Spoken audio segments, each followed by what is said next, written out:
ओमज्ञानतिमिरन्धस्य ज्ञानाञ्जनशलाकया चक्षुरुन्मीलितं येन तस्मै श्रीगुरवे नमः। श्रीचैतन्यमनोभीष्टं स्थापितं येन भूतले स्वयं रूपकदा मह्यं ददाति स्वपदान्तिकं। वन्देऽहं श्रीगुरो श्रीयुतपदकमलं श्रीगुरून् वैष्णवांश्च श्रीरूपं स्वाग्रजातं सहगण रघुनाथान्वितं तं सजीवम् स्वाद्वैतं सावधूतं परिजनसहितं कृष्णचैतन्यदेवं श्रीराधाकृष्णपादां स्वगन्धलिता श्रीविशाखान्वितांश्च नमो विष्णुपादाय कृष्णपृष्ठाय भूतले श्रीमते भक्तिवेदान्तस्वामिनिति नामिने नमस्ते स्वारस्वती देव्य गौरवाणि प्रचारिणे निर्विशेषशून्यवादी पाश्चात्य देशतारिणे वंशाकल्पतरुभ्यश्च कृपा सिन्धुभ्य एव च पतितानां पावनेभ्यो विष्णुभ्यो नमो नमः।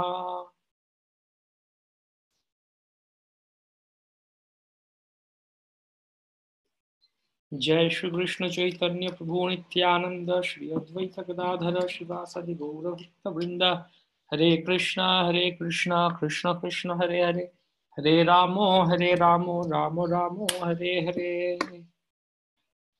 वयं विष्णुपादाय कृष्णपृष्ठाय भूतले श्रीमते जयप्रताप स्वामिनिति नामिने नमोचार्य पादाय निताय कृपा प्रदायिने गौरकथा धामदाय नगरग्रामचारिणे। हरे कृष्ण। तो আমরা দেখছি শ্লোক অধ্যায় 11 থেকে আজকে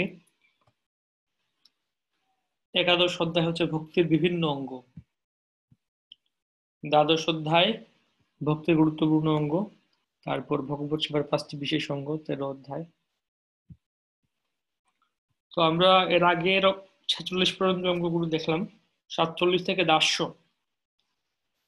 সকাম কর্মীদের মতো কর্মফল অর্পণকে দাস্য বলা হয়, কিন্তু শৈল রূপগোস্বামী প্রমুখ বৈষ্ণবাচার্যদের মতে কোনো না কোনো ভাবে নিরন্তর ভগবানের সেবা যুক্ত থাকাই হচ্ছে দাস্যের স্বরূপ। তাই স্কন্দ পুরাণে বলা হচ্ছে যে কর্মকাণ্ড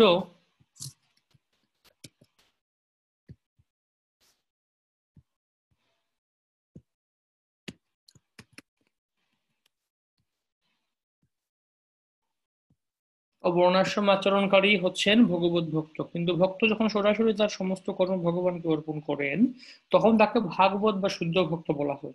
তারা সকাম কর্মে যুক্ত অথবা বর্ণাশ্রম ধর্ম অনুসরণ করছেন তারা শুদ্ধ ভক্ত নন, কিন্তু তবুও তারা যেহেতু তাদের কর্মের ফল ভগবানকে অর্পণ করেছেন তাই তাদের ভক্ত বলে স্বীকার করা হচ্ছে।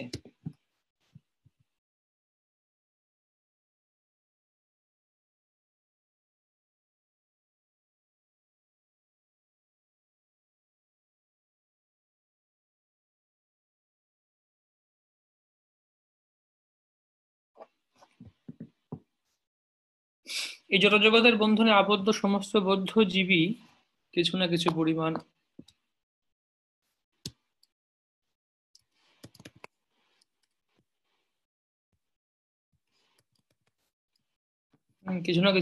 এই জড়জগতের উপর আধিপত্য করতে চায়। সকলে কিছু না কিছু আধিপত্য করতে চায়।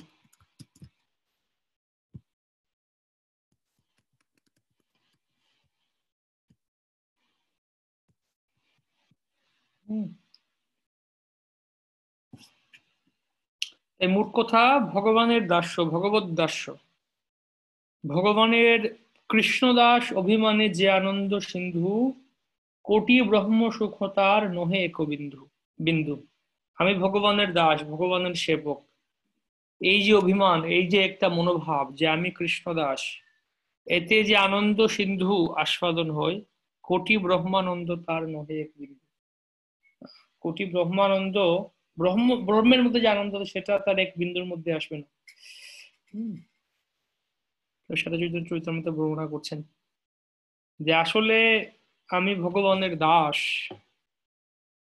অল্প হেন নামানিহ কৃষ্ণ দাস নাম, অল্প ভাগ্যে দাস নাহি করে ভগবান। যে আমি এটাকে অল্প সাধারণ মনে করো না যে ভগবানের দাস হয়ে গিয়েছে। আমরা যখন ভক্তিতে কেউ আসে প্রথম থেকে প্রচার করতে যাই, জিজ্ঞেস করে তখন আমি কে বা আপনি কে, আপনার স্বরূপ কি? আপনি হচ্ছেন আত্মা। আত্মা কি? আত্মা হচ্ছে চুলের অগ্রভাগের 10,000 ভাগের 1 ভাগ। মানে আপনি এত ক্ষুদ্র, এত ছোট্ট, আপনি এত ছোট্ট, আপনার সাইজ হচ্ছে এরকম। হম। ভগবানের দাস, ভগবানের সেবক। তবে তো বড় ডাক্তার, ইঞ্জিনিয়ার, ব্যারিস্টার, বিজ্ঞানী, অনেক হুমড়া চুমড়া টাকাওয়ালা, ধনী, শিক্ষিত, বিত্ত কুলম আভিজাত্যে পরিপূর্ণ একজন ব্যক্তি এলেন, তাকে আপনি বললেন যে আপনি হচ্ছেন দাস। সে নিজেকে দাস পরিচয় আজ পর্যন্ত দেয়নি, বা কারো সে তার অধীনে অনেক লোক আছে, লোক খাটাচ্ছে সে, সে মালিক, সে প্রভু। কিন্তু তাকে আপনি বলছেন আপনি হচ্ছেন দাস, ভগবানের সেবক।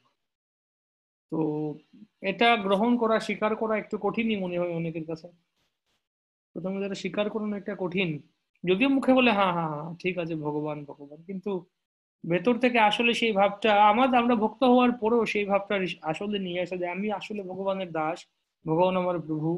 এবং দাস মানে কি, ভগবান সে প্রভু বা মালিক আমাকে যেভাবে ইচ্ছা তিনি আমাকে ভর্ৎসনা করতে পারেন, তাড়ন লালন পালন যা ইচ্ছা তিনি করতে পারেন। এতে আমার কোনো আহ আপত্তি নেই, আমার কোনো আপত্তি নেই। তিনি আমাকে যেভাবে ইচ্ছা আশ্লিষ্যবা পাদরতাম পিনষ্টু মহামদর্শনাম্নার महतां करोतु वा यथा तथा বা বিদধাতু লম্পট মত প্রাণনাথস্তু সোয়েবা। তিনি আমাকে প্রেমালিঙ্গন প্রদান করুন বা আমাকে প্রতারণা করুন, আমাকে পরিত্যাগ করুন, যাই করুন না কেন, তথাপি তিনি আমার মূল প্রভু। তাই তার উপর আবার কি সে আত্মা, আমরা বলছি দাস মানে কি, ভগবানের অংশ আত্মা, আবার চুলের অগ্রভাগের 10,000 ভাগের 1 ভাগ, যাকে দেখাই যায় না। এই হচ্ছে আপনার সাইজ, এই হচ্ছে আপনার আকার, এই হচ্ছে আপনার আহ আপনার স্বরূপ। তো সেটা গ্রহণ করা, স্বীকার করা, ডাইজেস্ট, হজম করা অনেকটা কঠিন অনেকের জন্য, হজম করা কঠিন ব্যাপার। কিন্তু আমাদের এটাই হচ্ছে মূল ফিলোসফি। এই জন্য বারবার প্রভুপাদকে জিজ্ঞেস করা হচ্ছে, প্রভুপাদ আপনি একই কথা বারবার বলছেন, আমি দেহ নই আমি আত্মা, আমি দেহ নই আমি আত্মা। আরো আগে গিয়ে কিছু বলুন। প্রভুপাদ বলছেন এই একটা কথা এতদিন ধরে বলছি, বুঝতে পারছো না, আগে বললে আর কি বুঝবে? যদি আগে বলি কি বুঝবে? তাই কেন বারবার আমাদেরকে একই কথা শুনতে হচ্ছে? আমরা এই যে গীতা ভাগবত গীতা পড়ছি, ভক্তি রসামৃত সিন্ধু উপদেশামৃত, ভক্তি সাহিত্য 4টা বই পড়ছে, ভাগবত ভক্তি, একই জিনিস বারবার বলা হচ্ছে ঘুরিয়ে ফিরে, আমরা ভগবানের সেবক, ভগবানের দাস, আমরা আত্মা, দেহ নই। তো এই কথাগুলি এতবার কেন বলার প্রয়োজন আছে? কারণ এটা আমরা উপলব্ধি করা উচিত। আমরা উপলব্ধি করেছি কি? সেই জন্য বলা হচ্ছে যে নিত্যম ভাগবত সেবয়া, এই কথাগুলি বারবার প্রতিদিন শুনে যেতে হবে, বারবার শুনে যেতে হবে এই কথাগুলি। নিত্যম ভাগবত সেবয়া। হম।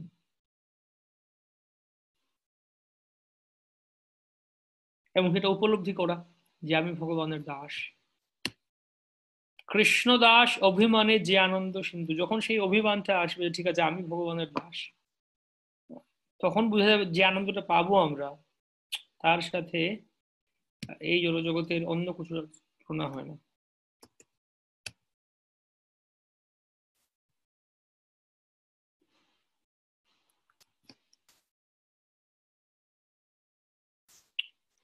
তো বলা হচ্ছে, শ্রীল রূপ গোস্বামী বলছেন যে নব্যভক্ত তার ভগবত প্রেমের মাত্রা অনুসারে জড়জাগতিক কার্যকলাপের প্রতি বিরক্তি অনুভব করেন, কিন্তু তবুও তিনি যদি ইন্দ্রিয় তৃপ্তিজনিত কার্যকলাপের প্রতি আসক্তি তার যদি থেকে থাকে, হ্যাঁ, তাহলে সেই সমস্ত কার্যকলাপের ফল শ্রীকৃষ্ণকে অর্পণ করা উচিত। এই ভাবকে বলা হয় দাস্য ভাব। ভাবকে বলা হয় দাস্য ভাব।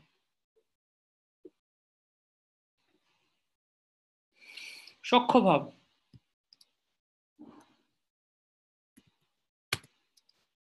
সখ্য ভাবকে দুটি ভাগে ভাগ করা হয়েছে। প্রথমটি হচ্ছে ভগবানের অন্তরঙ্গ সেবক, দ্বিতীয়টি হচ্ছে ভগবানের শুভাকাঙ্ক্ষী।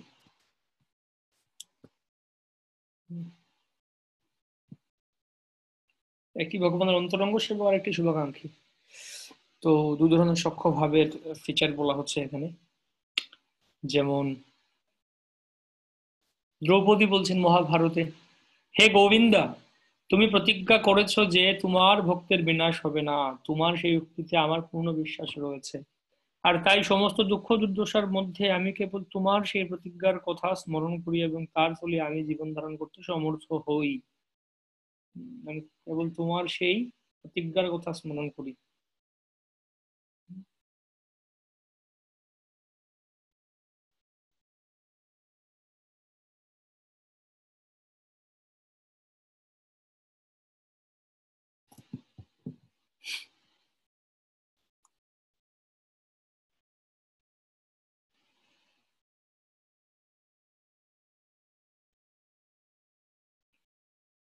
তো এইভাবে বিভিন্ন ধরনের ভক্তির কথা বলছেন: কনিষ্ঠ অধিকারী, উত্তম অধিকারী, মধ্যম অধিকারী।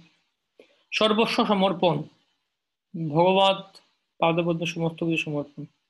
কায়েন বাচা মনসেন্দ্রিয়ের্বা সর্বাত্মনো বা, কায়েন বাচা মনসেন্দ্রিয়ের্বা বুদ্ধ্যাত্মনো বা অনুসৃত स्वभावात् करोमि करोति यत् यत् सकलं परस्मै नारायणायेति समर्पयेत्।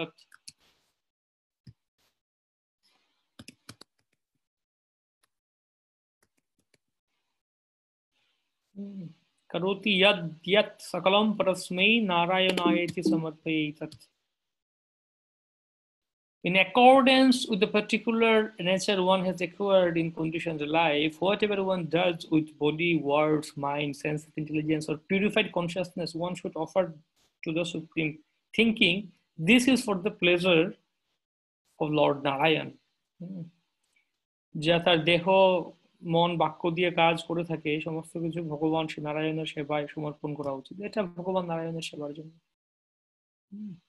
পূর্ণ শরণাগতিকে বলা হয় আত্মনিবেদন। প্রসঙ্গ অনুসারে আত্ম শব্দটির বিভিন্ন অর্থ রয়েছে। আত্ম বলতে কখনো কখনো আত্মাকে বোঝায়, আর আত্ম বলতে কখনো কখনো মন অথবা দেহকে বোঝায়। পূর্ণ আত্মনিবেদন বলতে কেবল আত্মাকে নিবেদনই বোঝায় না,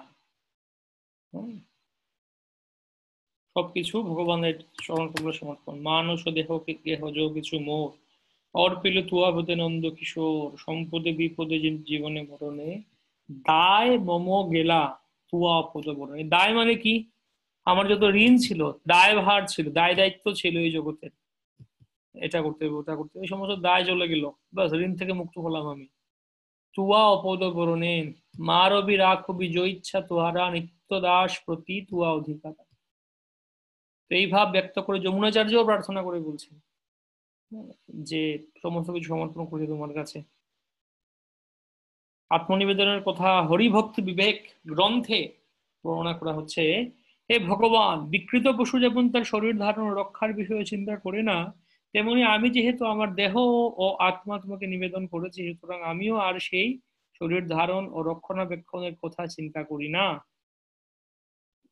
বিকৃত পশু, যে পশুকে বিক্রি করা হয়ে গেছে, সে আর বা অর্থাৎ একটা পশুর কথা বলা হচ্ছে, সে যেরকম তার নিজের রক্ষণাবেক্ষণের চিন্তা করছে না, তার মালিক, তার প্রভু তাকে দিচ্ছেন অন্ন পান বা খাবার সব দেয়া হচ্ছে, তো সেইভাবে এই ব্যক্তিও ভক্ত ভাবছেন সেরকম যে আমিও আর আমার নিজের ভরণ পোষণের জন্য কোনো কিছু চিন্তা করছি না।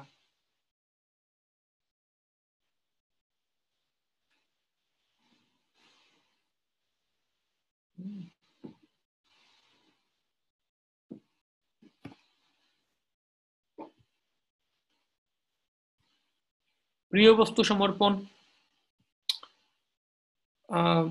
কৃষ্ণ উদ্ধবকে বলছেন: হে সখে, কোনো মানুষ যখন তার শ্রেষ্ঠ সম্পদগুলি আমাকে নিবেদন করে অথবা তার প্রিয় বস্তু আমাকে নিবেদন করে, তখন তার অপরিসীম লাভ হয়।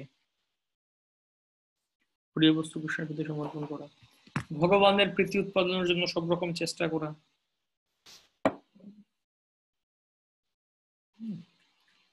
ভগবানের প্রীতি সাধনের জন্য সর্বতভাবে চেষ্টা করার দৃষ্টান্ত পঞ্চরাত্রে বলা হয়েছে। ভক্তির শাস্ত্রবিহিত বিধি বিধানগুলি পালন করার সঙ্গে সঙ্গে কৃষ্ণ ভাবনায় ভাবিত হয়ে ব্যবহারিক জীবনের কর্তব্যগুলি পালন করা উচিত।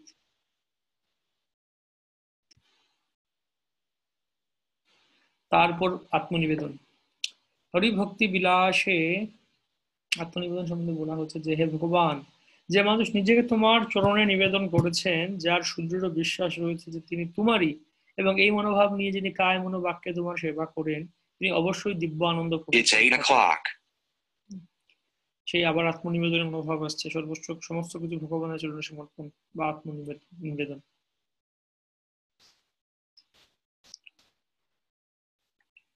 তুলসী সেবা, এই যে কথাগুলি বলা হচ্ছে আত্মনিবেদন, ভগবানের প্রতি জন্য সব চেষ্টা করা, প্রিয় বস্তু সমর্পণ বা সর্বস্ব সমর্পণ, কথাগুলি আমাদের কাছে অনেক তাত্ত্বিক মনে হতে পারে যে কি ঠিক আছে এটা শুধুমাত্র প্রহ্লাদ মহারাজের জন্য বা হরিদাস ঠাকুরের জন্য বা যমুনাচার্যের জন্য, ভক্তিবিনোদ ঠাকুরের জন্য, প্রভুপাদের জন্য।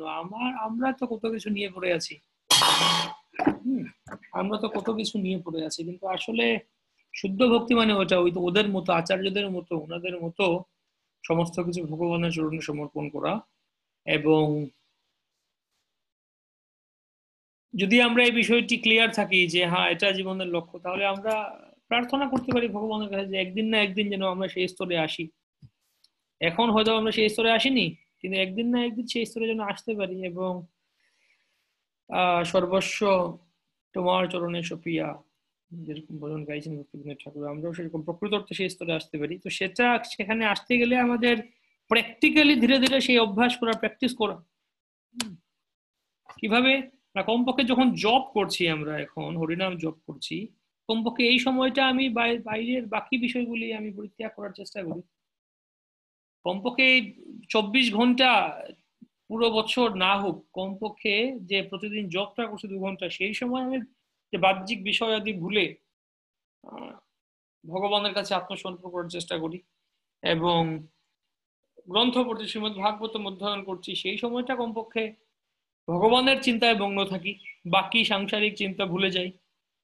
তবে সেটাও কখন সম্ভব হবে, যখন আমরা, আর সেজন্য আমাদের সেরকম একটা পরিবেশ চাই, একটা চাই, উপায় চাই। আমি 2 ঘন্টা জব করছি, এই জবটা কিভাবে ভালো করে করব, না বাকি আমি 22 ঘন্টা কি করছি দিনের মধ্যে, সেটার উপরও নির্ভর করে, তার উপরও নির্ভর করে আমি কতটা সত্যগুণে, কতটা আমি কত আমি শান্তিপূর্ণ পিসফুল আছি, তার উপরেও নির্ভর করছে কতটা আমি ভগবানের নাম, দিব্য নাম জপ করতে পারছি। যদিও বা এটা একদম না, কেউ হয়তো এই যুদ্ধক্ষেত্রে যেরকম ভগবান ছিলেন গীতার জ্ঞান, সেরকম স্থানেও হয়তো পিসফুল হতে পারে। ভক্তিবিনোদ ঠাকুরও তিনি ব্যারিস্টার ম্যাজিস্ট্রেট ছিলেন এবং তিনি হরিনাম জপ করছিলেন, প্রচার করছিলেন, কিন্তু সেটা ভক্তিবিনোদ ঠাকুরের মতো আচার্য যিনি সেরকম তার জন্য, তার দ্বারাই সম্ভব সেটা। আমাদের জন্য আসলে প্রভুপাদ সচরাচর সাধারণ অর্থে তিনি আমাদেরকে রেকমেন্ড করেছেন যে আমরা যেন এই বর্ণাশ্রম, ফার্ম কমিউনিটি, এই বিষয়গুলিকে বুঝার চেষ্টা করি।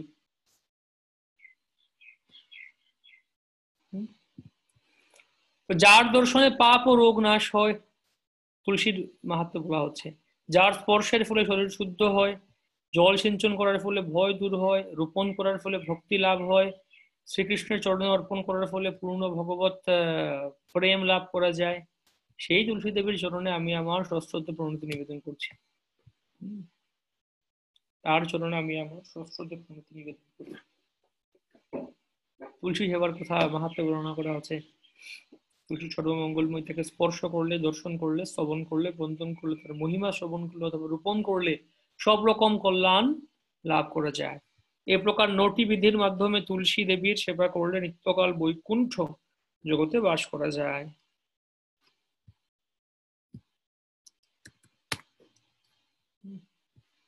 এই হচ্ছে 53 পর্যন্ত অঙ্গ। এখন দ্বাদশ অধ্যায়, অধ্যায় 12তে আরো গুরুত্বপূর্ণ অঙ্গ বলছেন শাস্ত্র শ্রবণ।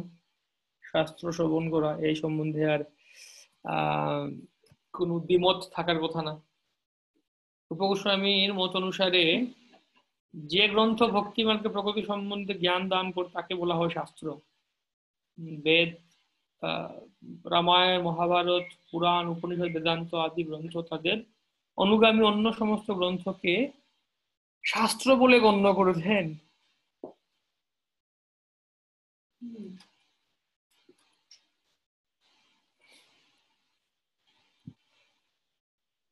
তাই শাস্ত্র পাঠের গুরুত্ব বর্ণনা করা হচ্ছে, শাস্ত্র শ্রবণের গুরুত্ব বর্ণনা করা হচ্ছে। যদি আমরা ভক্তিতে আসি কিন্তু শাস্ত্র শ্রবণে আগ্রহ না থাকে আমাদের, তাহলে আমরা বুঝতে পারবো যে আমাদের ভক্তিতে আগ্রহটা যথেষ্ট না, যথেষ্ট না।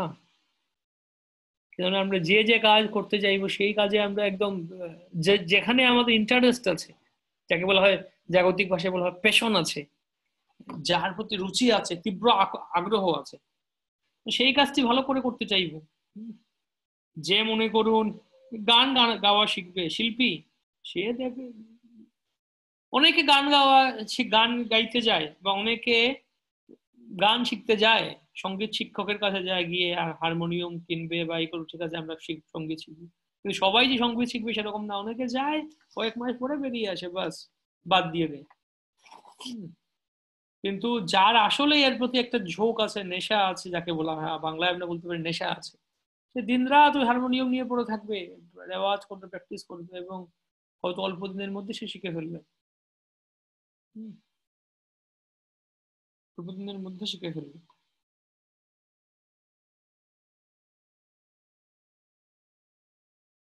হম, একইভাবে যার যেদিকে নেশা বা যার যে তীব্র আগ্রহ আছে, সে দিনরাত ওটা নিয়ে পড়ে থাকবে। ওটার গভীরে, ওই বিষয়ে আর গভীরে যাওয়ার ইচ্ছা করবে সে, না যে এটা করলে কি হয়, ওটা করলে কি হয়। অর্জুন যেরকম যুদ্ধ করছিলেন, তো অর্জুন আর ভীম, ভীমের খেতে পছন্দ, অর্জুন যুদ্ধ করতে পছন্দ, তার অস্ত্র শিখতে পছন্দ, অস্ত্রবিদ্যা।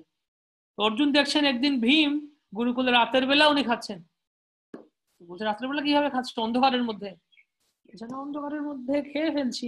হাত ঠিক তার মুখের সামনে, খাবারটা নিয়ে হাত ঠিক মুখের মধ্যে চলে এসছে, মুখের সামনেই আসছে, তাকে বলে দিতে হচ্ছে না মুখটা এখানে আছে। অনায়াসে তার হাতটা মুখে চলে আসছে, খেতে পারছে। তো অর্জুন চিন্তা করলেন যদি রাতের বেলা খাওয়া যেতে পারে রাতের বেলা, তাহলে আমি অস্ত্র বিদ্যা শিখতে কেন পারবো না। তাই অর্জুন তখন সবাই ঘুমিয়ে থাকতো, অর্জুন তখন তীর ধনুক নিয়ে রাতের বেলা উনি প্র্যাকটিস করতেন। এত তার ঝোঁক ছিল না, আরো তার তৃপ্তি হচ্ছিল না, তীব্র আকর্ষণ ছিল যে না আমি আরো ভালো করে শিখবো ওই অস্ত্রবিদ্যা, ধনুর্বিদ্যা। এবং সেরকম শিখেছিলেন, সর্বশ্রেষ্ঠ ধনুর্ধারী হয়েছিলেন। তো একইভাবে আহ আমরাও যদি ভক্তি আরো গভীরভাবে করতে চাই, সেখানে আমরা আরো তীব্র রুচি রাখবো যে না কিভাবে আরো গভীর মনোযোগ নিয়ে মনোনিবেশ করে আমরা শাস্ত্র শাস্ত্র পড়ি, আরো বোঝার চেষ্টা করি ভক্তিতে কি আছে, আগাগোড়া কি আছে, আমরা যেন ভুল ধারণা নিয়ে না যাই, ভুল ধারণা না রাখি ভক্তি সম্বন্ধে।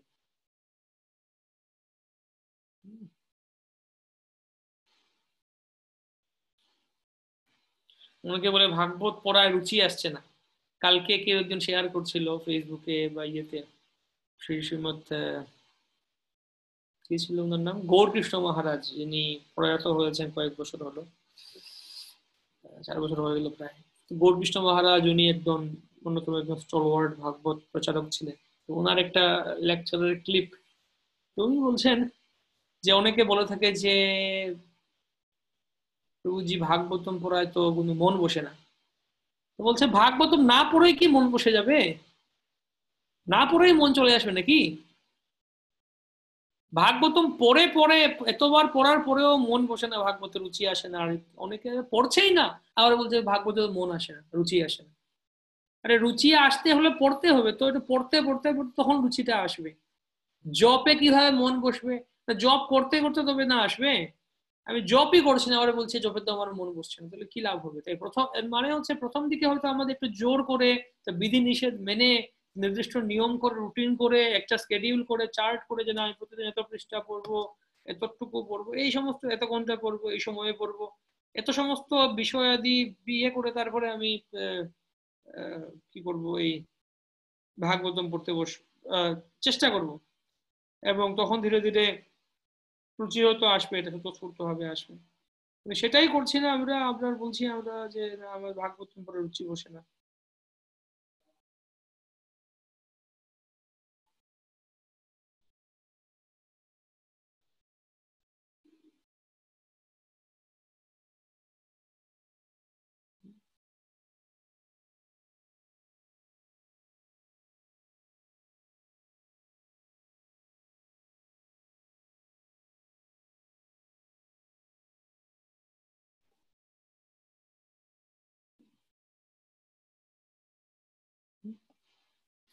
মথুরা মণ্ডলে বাস, মথুরা মণ্ডলে বাস করা, পবিত্র স্থান পুণ্যভূমিতে অবস্থান করা।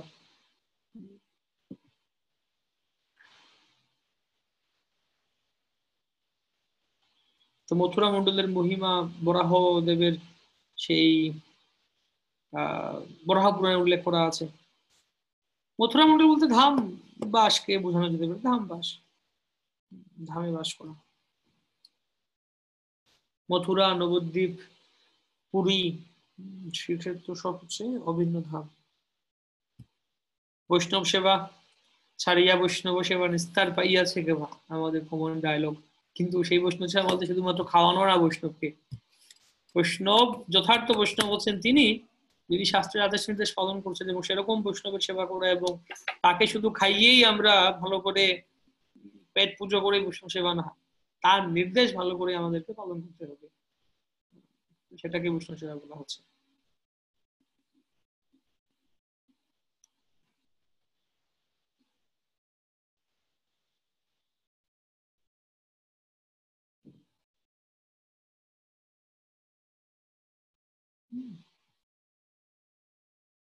বৈষ্ণবদের কৃপাতেই আমরা সেই বিশেষ কৃপা লাভ করতে পারবো।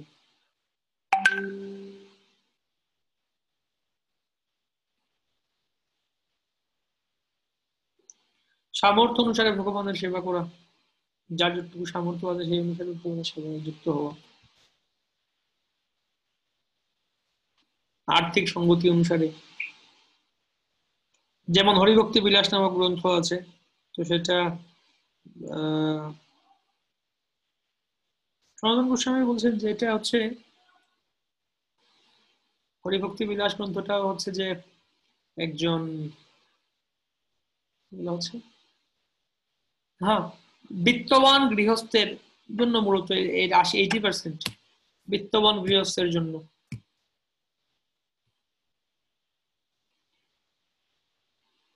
যতটুকু বিভিন্ন যাগযজ্ঞ ব্রতের কথা বলা হয়েছে, পুজোর কথা বলা হয়েছে, ষোড়শ উপাচার, বিভিন্ন উপাচারে ভগবানের সেবা করতে হবে, এই তীর্থে যেতে হবে, তার জন্য ধন সম্পদ প্রয়োজন, বিত্ত প্রয়োজন, যাদের আছে তাদের জন্য এই সমস্ত কিছু, আর না হলে হরিনাম করতে হবে। অনুরূপ প্রশ্ন করছেন, প্রভু বৈষ্ণব চেনার উপায় কি?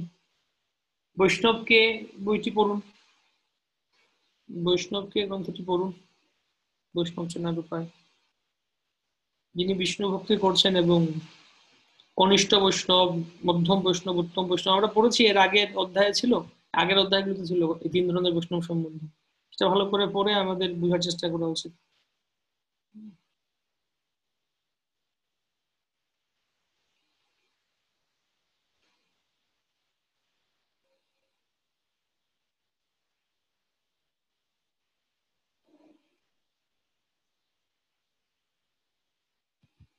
কার্তিক মাসে মাসে বিশেষ ভগবত সেবা, দামোদর ব্রত করার কথা বলা হচ্ছে, তো সেরকম কার্তিক মাসে বিশেষ ব্রত করতে বলা হচ্ছে। অর্থাৎ এই ব্রতগুলি কেন দেয়া হচ্ছে? আমাদেরকে আরেকটু ভক্তিতে আরো দৃঢ় করার জন্য। এটা বিশেষ সময় আমরা বিশেষ ব্রত নিচ্ছি, হ্যাঁ ঠিক আছে, ঠিক যেরকম দিওয়ালি সেল, দিওয়ালি অফার দেয়া হচ্ছে, লোকেরা এমনিতে জিনিসপত্র কিনে, তো যখন দেখছে ডিসকাউন্ট দিচ্ছে লোকেরা আরেকটু উৎসাহী, ঠিক আছে ওই সময় আরেকটু জিনিসপত্র কিনি, বিভিন্ন কিছু কিনে নেই। তো কিভাবে ভক্তি করছি, কিন্তু কার্তিক মাসে একটা বিশেষ, যাকে বলা হয় একটা এক ধরনের বিয়ে দেওয়া হচ্ছে না, এই সময় একটু করলে অনেক গুণ ফল লাভ হয়। পুরুষোত্তম মাস আসছে এই বছর, পুরুষোত্তম, এই কিছুদিন পরে পুরুষোত্তম মাস আসবে, তো পুরুষোত্তম ব্রত আমরা করা, বিভিন্ন কিছু সেরকম ভগবানের ভক্তি করা।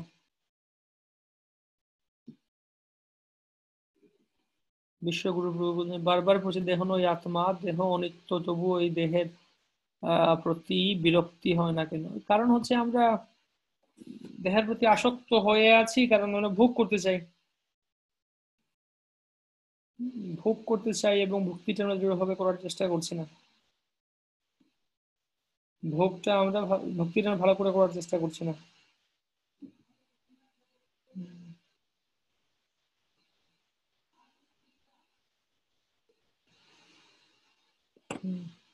ভগবানের লীলাবিলাসের মহোৎসব, বিভিন্ন নরসিংহ চতুর্দশী, জন্মাষ্টমী, রাধাষ্টমী, গৌর পূর্ণিমা উৎসব আদি আমি পালন করি। প্রগাঢ় ভক্তি সহকারে বিগ্রহের সেবা করা। তো এটা একটা আসলে এই বিষয়টা উচিত আমাদের, বিশেষ করে যারা গৃহে আছেন তাদের জন্য ভগবানের বিগ্রহ সেবাটা অত্যন্ত গুরুত্বপূর্ণ, যারা গৃহে আছেন। ব্রহ্মচারীরাও ভগবানের বিগ্রহ সেবা করুন, তো ব্রহ্মচারীরা মন্দিরে যেরকম সিস্টেম আছে সেরকম করবেন, একটা ইয়েতের মধ্যে আছে। বিশেষ করে গৃহস্থদের জন্য তাদের বাড়িতে ভগবানের বিগ্রহ সেবা করা একটা অত্যন্ত একটা গুরুত্বপূর্ণ, গৃহস্থের একটা অন্যতম ধর্ম। তবে বর্তমানে আমাদের যে গৃহস্থ আশ্রম আছে সেটাও আবার পারফেক্টলি না, কেননা গৃহস্থ মানে গৃহ মানে সেখানে যেটা বৈদিক শাস্ত্র অনুযায়ী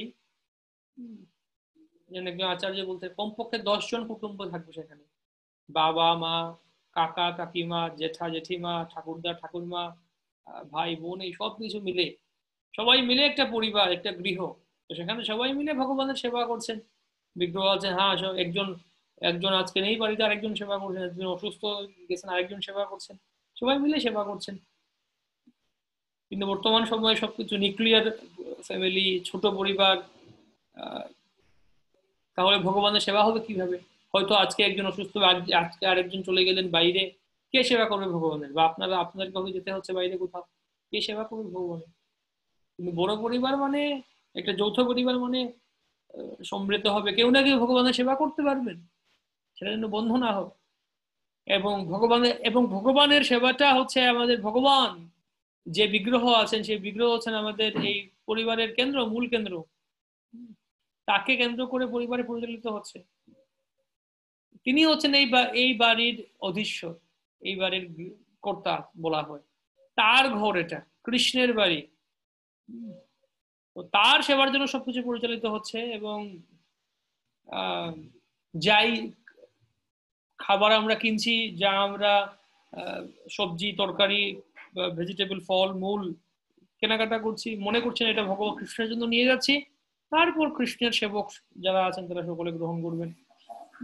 বাড়িতে নতুন কিছু বিষয় আদি আসলে এটা ভগবানকে অর্পণ করা উচিত, তাকে কেন্দ্র করে করা হচ্ছে। তো হ্যাঁ, এটা একটা গুরুত্বপূর্ণ বিষয়, বিগ্রহ সেবা করা। তবে যদি সেরকম অবস্থা না থাকে, সেরকম সম্ভব না হয়, তাহলে আমাদের বিগ্রহ সেবাতে আমাদের আড়ম্বর করে করতে বলা হচ্ছে না, আড়ম্বর করে এলাবোরেটলি ভগবানের বিগ্রহ সেবা করবো সেরকম না। ভাগবত বিধিটা মূল গুরুত্বপূর্ণ এখানে, পঞ্চরাত্রিক বিধি থেকে ভাগবত বিধিটা মূল গুরুত্বপূর্ণ। ভগবানের হরিনাম করা, গীতা ভাগবত পাঠ করা, প্রসাদ গ্রহণ করা, এটা হচ্ছে মূল গুরুত্বপূর্ণ এই সমস্ত বিধিগুলি, ভাগবত বিধি। পঞ্চরাত্রিক বিধিটা দেয়া হয়েছে যেহেতু আমরা ভাগবত বিধি ভালো করে করতে পারছি না, তাই পঞ্চরাত্রিক বিধি দেয়া হয়েছে আমাদেরকে, আমরা সাথে সাথে করতে পারি। কিন্তু ওই ভাগবত বিধি, পঞ্চরাত্রিক বিধিটা যেন মূল গুরুত্বপূর্ণ হয়ে না যায়। পঞ্চরাত্রিক বিধিতে একটু ত্রুটি হলে সেখানে অনেক দ্বন্দ্ব আছে। অনেক সময় দেখা যায় গৃহস্থদের বাড়িতে বলে থাকেন যে ঠিক আছে, সকালবেলা ঘুম থেকে উঠলাম, ঠিক আছে, আরতি করলাম, তারপর ভগবানের বিগ্রহ আছে, শালগ্রাম আছেন বিগ্রহ, বা রাধা মাধব বা যাই হোক বিগ্রহ আছেন, ভগবানের বিগ্রহ ড্রেসিং করা, আরতি করা, অভিষেক করা, পুজো করা, ভোগ লাগানো, এগুলো করতে করতেই আমার সকাল শেষ। জব করবো কখন? তারপরে আমার যেতে হবে, অফিসে যেতে হবে, কাজে যেতে হবে। তো না, আগে আমাদের জবটা মূল গুরুত্বপূর্ণ। দীক্ষার সময় আমরা গুরুদেবের কাছে প্রতিজ্ঞা করেছিলাম জব করব, হরিনাম করো ভালো করে। ওই সময় আমরা প্রতিজ্ঞা করিনি যে ভগবানের বিগ্রহ আমরা এলাবোরেটলি খুব আড়ম্বর করে বিস্তার করে ভগবানের বিগ্রহ সেবা করবো, সেরকম বলা হয়নি, প্রতিজ্ঞা ছিল না। বিগ্রহ সেবা সম্বন্ধে কোনো প্রতিজ্ঞা ছিল না দীক্ষার ফরমে। হরিনাম সম্বন্ধে ছিল, ভাগবত পড়া, গ্রন্থ পড়ার সময় ছিল, কোন কোন গ্রন্থ পড়েছেন সেটা জিজ্ঞেস করা হয়েছিল। বা ব্রাহ্মণ দীক্ষাতে গেলেও আপনাকে জিজ্ঞেস করা হবে কোন গ্রন্থ পড়েছেন। এই এই হরিকথা শ্রবণ কীর্তন, এটা হচ্ছে ভাগবত বিধি। শ্রীমদ ভাগবতম, ভগবত গীতা, প্রভুপাদের গ্রন্থগুলি পড়া, এটা ভাগবত বিধি। হরিনাম করে, এটা ভাগবত বিধি। কৃষ্ণ কথা শুনে, এটা ভাগবত বিধি। তাই এই ভাগবত বিধিটা মূল গুরুত্বপূর্ণ। আর ভাগবত বিধি অনুশোধন করার পর আমরা বাকি সময়ে পঞ্চাত্রিক বিধি করতে পারি, ভগবানের বিগ্রহ সেবা পুজো করতে পারি, অবশ্যই করা উচিত। কিন্তু সেটা যেন উল্টো না হয়ে যায়, এবং অবশ্যই এটা উচিত, গৃহস্থ এটাও কর্তব্য। তো সেজন্য উচিত হচ্ছে কি আপনার যথেষ্ট সময় বের করা, সেজন্য যথেষ্ট সময় রাখা উচিত, যে সময়টা দিয়ে আপনি ভগবানের ভক্তি করবেন। আপনি ভাগবত ভাগবত বিধিও করতে পারবেন, পঞ্চরাত্রিক বিধিও করতে পারবেন, হরিনামও করবেন, ভাগবতমও করবেন, ভগবান বিগ্রহ সেবাও করবেন, যথেষ্ট সময় চাই সেজন্য আপনার। কিন্তু আমাদের অধিকাংশ সময় নষ্ট শেষ হয়ে যাচ্ছে আমাদের চাকরিতে, ব্যবসাতে, অধিকাংশ সময় শেষ হয়ে যাচ্ছে। তাহলে কখন আমরা ভাগবত বিধি করব, কখন আমরা পঞ্চরাত্রিক বিধি করব? এই যে আবার আছে ভক্ত সঙ্গে ভাগবত আস্বাদন, ভক্ত সঙ্গেই হচ্ছে না, ভাগবত আস্বাদনটা কবে কবে হবে? স্বজাতীয় স্নিগ্ধ ভক্ত সঙ্গে ভাগবত আস্বাদন করব। যাহ পুরো ভাগবত ভাগবত স্থানে।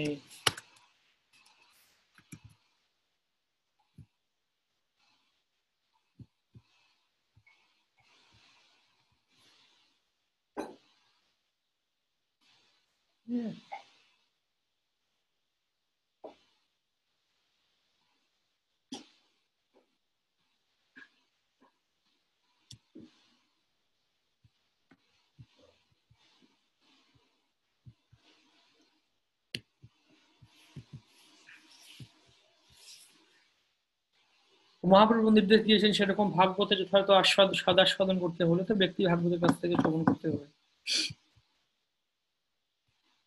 এই হচ্ছে প্রসেস। যদি আমাদের ভক্তিতে উন্নতি করতে হয় আদৌ, আমাদের হরিনাম, ভাগবত, ভক্ত সঙ্গ, এই সমস্ত বিষয় আদির আশ্রয় গ্রহণ করতে হবে। বিশেষ করে এখানে শেষ 5টা অঙ্গের কথা বলছেন, সাধু সঙ্গ, নাম কীর্তন, ভাগবত শ্রবণ, মথুরা বা শ্রদ্ধা, শ্রীমূর্তি সেবন, উত্তম ভক্ত সঙ্গ, উত্তম ভক্তের সঙ্গ করতে হবে, যেন তেন ভক্তের না, উত্তম ভক্ত আছেন সেরকম ভক্ত। তো স্বর্ণরূপ প্রজেক্ট যারা প্রশ্ন করেছিলেন একটু আগে, যে ভক্ত কিভাবে চিনবো আমরা, বৈষ্ণব কিভাবে চিনবো, আমরা যেটা ইয়েতে পড়ছিলাম, উপদেশামৃতে পড়ছিলাম 5 নম্বর শ্লোক, কৃষ্ণেতি যস্য গিরিতম মনসা দ্রিয়েত দীক্ষাস্তি চেত প্রণতি বিশ্ব ভজন্যম ঈশম শুশ্রূষয়া ভজন বিজ্ঞমনন্যমন্যম নিন্দাদি শূন্যম ইদম ইপ্সিত সঙ্গলব্ধ্যা। কোন ভক্তের সাথে কিভাবে আচরণ করব সেটাও বর্ণনা করছেন, এটাও বর্ণনা করছেন, কোন ভক্তের সাথে কিভাবে আচরণ করতে হবে বর্ণনা করছেন। নিন্দাদি শূন্যম ইদম ইপ্সিত সঙ্গলব্ধ্যা, সেটি সেই শ্লোকটা পড়ে দেখুন উপদেশামৃতের, আমরা আলোচনা করেছিলাম ডিটেলটা, তারপর রিভাইজ করে দেখুন আবার। ভগবানের পবিত্র নাম কীর্তন করা, হরে কৃষ্ণ কৃষ্ণ কৃষ্ণ হরে হরে, হরে রাম রাম রাম এই হরে কৃষ্ণ মহামন্ত্র কীর্তন করা।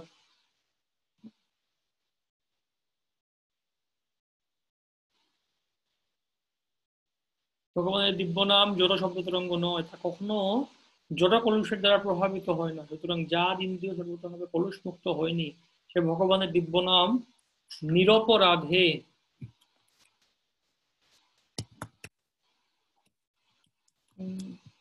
কীর্তন করতে পারে না।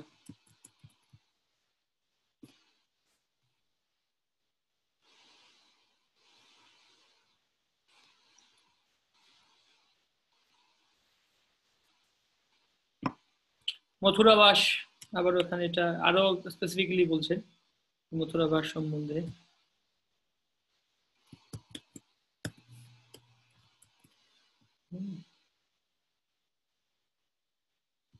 তারপর 13শ অধ্যায় ভগবত সেবার 5টি বিশেষ অঙ্গ।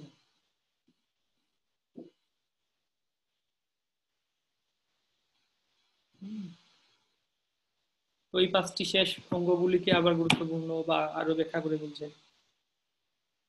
স্মেরাম ভঙ্গি ত্রয় পরিচিতাম সাচি বিস্তীর্ণ দৃষ্টি বংশী নস্ত্যালয় কেশি তীর্থোপকণ্ঠে মা প্রেক্ষিস্তাস্তব यदि सखे বন্ধু সঙ্গ স্থিরঙ্গ। যে হে বন্ধু, হে সখে, যদি তো এই জড়জগতে বন্ধু বান্ধবদের সঙ্গ সুখ লাভ করার কোনো বাসনা থাকে, তাহলে বৃন্দাবনের কেশী ঘাটের কাছে মৃদু হাস্যোজ্জ্বল এবং ত্রিভঙ্গ দলিত বেণুবাদনরত শিখি পুচ্ছ শোভিত চন্দ্রের আলোকে উজ্জ্বল গোবিন্দ নামক বালকের শ্যাম সুন্দর রূপ কখনো দর্শন করো না। রূপ গোস্বামী পাদ আরো লিখেছেন যে, হে আমার মূর্খ বন্ধুগণ, আমার মনে হয় যে তোমরা ইতিমধ্যেই সর্বমঙ্গলময় শ্রীমদ ভাগবত পরিত্রাণকারী পদ্যাবলী শ্রবণ করেছ।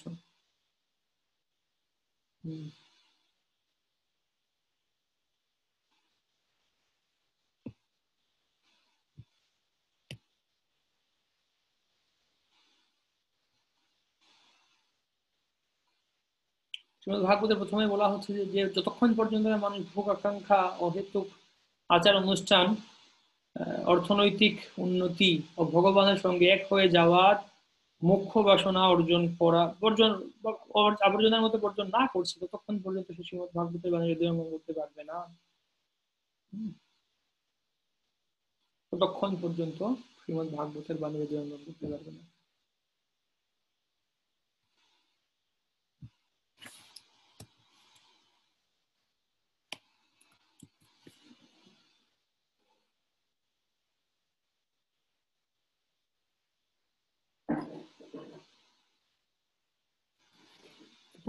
পূর্বোক্ত দুটি শ্লোকের রূপগোস্বামী কয়েকটি রূপক অলঙ্কারের মধ্যে পরোক্ষভাবে বৈষয়িক সঙ্গ সখ্য প্রেমের নিন্দা করেছেন।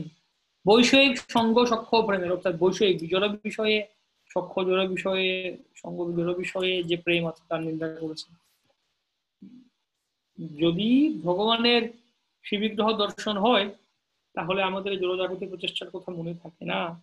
রূপগোস্বামী এমন ভাবে এই শ্লোক আলোচনা করেছেন, আপনাদের সাথে মনে হয় যে তিনি যেন বৈষয়িক সঙ্গ, মিত্রতা ও প্রেমের প্রশংসা করেছেন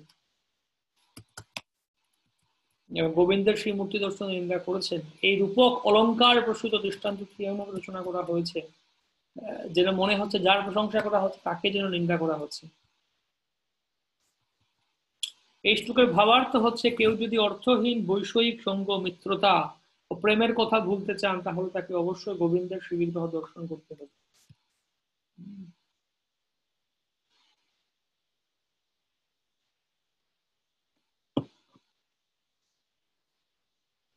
এই উক্তির ভাবার্থ হচ্ছে, শুদ্ধ ভক্তের সঙ্গ লাভ করার মাত্রই মানুষ কৃষ্ণ বিষয়ে কথা শ্রবণ করার জন্য, কৃষ্ণ সম্বন্ধে জানবার জন্য অর্থাৎ সম্পূর্ণভাবে কৃষ্ণ ভাবনাময় হওয়ার জন্য আকুল হয়ে ওঠে। তাই আমরাও যদি আসলে সেরকম সঙ্গ যদি লাভ করি, সেরকম যদি অনুভূতি স্পৃহা লাভ করি ভক্তিতে, তাহলে অবশ্যই আমরাও আর জাগতিক কোনো কিছুর প্রতি আমাদের বিন্দুমাত্র আকর্ষণ থাকবে না। তো ভক্তি সম্বন্ধে এই সমস্ত কথা শুনে মধ্যে হতে পারে এগুলো অত্যুক্তি মানে বাড়িয়ে বলা, খুব বাড়িয়ে বলছেন আপনারা, কিন্তু প্রকৃতপক্ষে এগুলি বাড়িয়ে বলা বা অত্যুক্তি নয়। শাস্ত্র প্রমাণ আছে, সাধু সঙ্গে লাভের ফলে তৎক্ষণাৎ সকলের সেরকম ভক্তি লাভ করেছেন। চার কুমারেরা তারা ভগবানের চরণে অর্পিত ধূপের আঘ্রাণ করে তৎক্ষণাৎ ভক্তি পরিণত হলেন। বিল্লমঙ্গল ঠাকুর কৃষ্ণের কথা শোনা মাত্রই তার সুন্দরী বান্ধবীকে ত্যাগ করেছিলেন, মথুরা বৃন্দাবনে চলে গেছিলেন। সেই কথাগুলি বর্ণনা করা হচ্ছে। যদি আমরা সেরকম ভাগ্যবান হই, সেরকম সঙ্গ বা সেরকম বিশেষ কৃপা লাভ করতে পারি, তাহলে আমরা সেরকম তৎক্ষণাৎ আমরা কৃষ্ণ ভক্তি লাভ করতে পারি।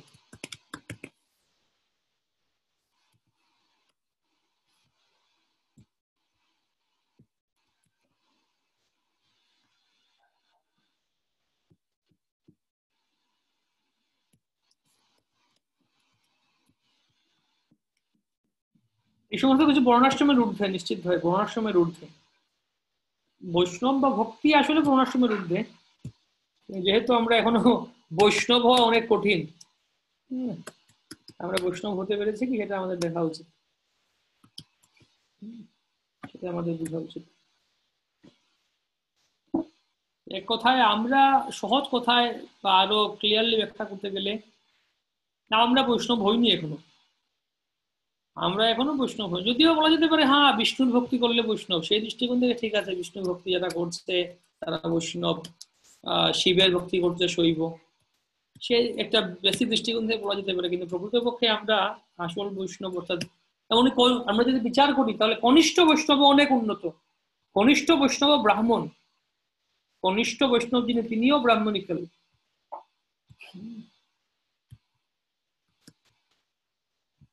তিনিও তার মধ্যে তিনিও শূদ্র বৈশ্য এই ধরনের গুণাবলী অতিক্রম করেছেন।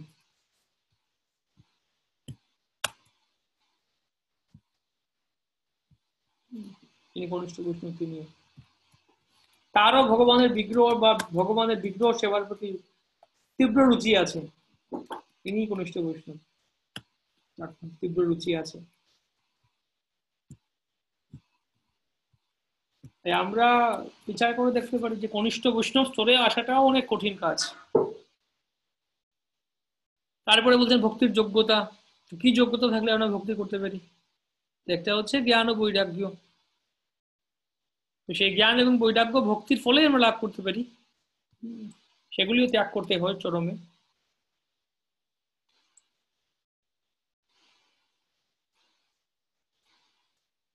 প্রাথমিক স্তরে কাজ করে সেগুলি। মহান ভক্তরা বলে গেছেন যে মনোধর্মের প্রসূত জ্ঞান ও যোগাভ্যাসের কৃত্রিম তপশ্চর্য জড়জগতের বন্ধন থেকে মুক্ত হওয়ার সহায়ক হতে পারে, তার ফলে হৃদয় অত্যন্ত কঠিন হয়ে যায়।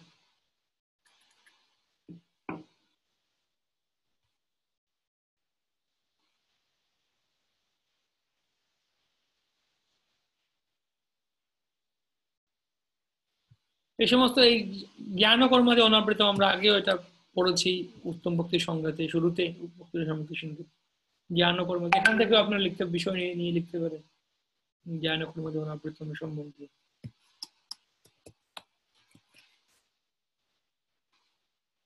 ভগবানের ভক্তিতে কোনো জাগতিক জ্ঞান বা কর্মের বালাই নেই।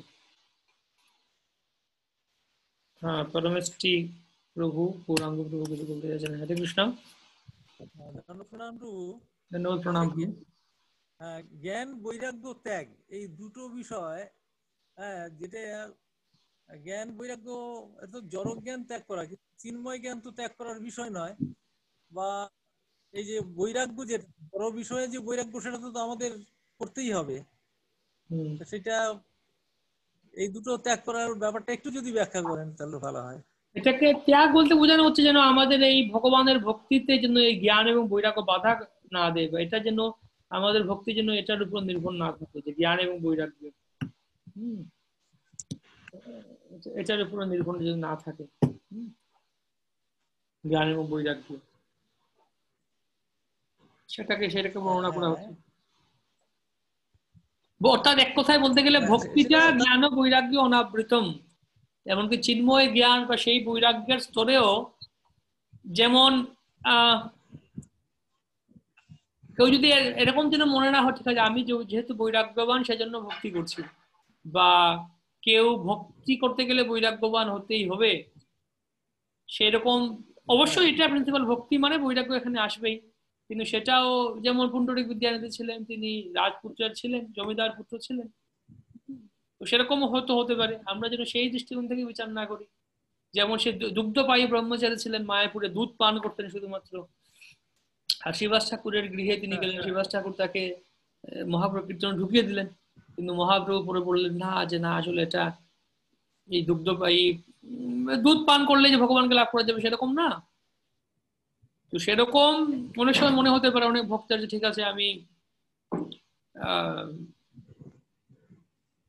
কঠোর তপশ্চর্যা, বৈরাগ্য বা জ্ঞান এই বিষয়গুলি অনুকূল হতে পারে, কিন্তু অন্তিমে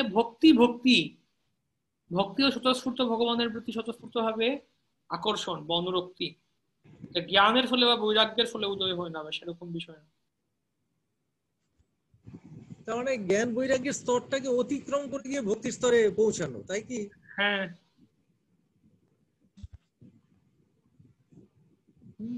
মানে ভক্তির স্তরে পৌঁছালে জ্ঞান বৈরাগ্য যে একটা মানে স্তরে পৌঁছানোর একটা উপায় হতে পারে, কিন্তু যখন আমি ভক্তি স্তরে পৌঁছে গেলাম তখন উপায়গুলো প্রয়োজন থাকছে না, এই তো।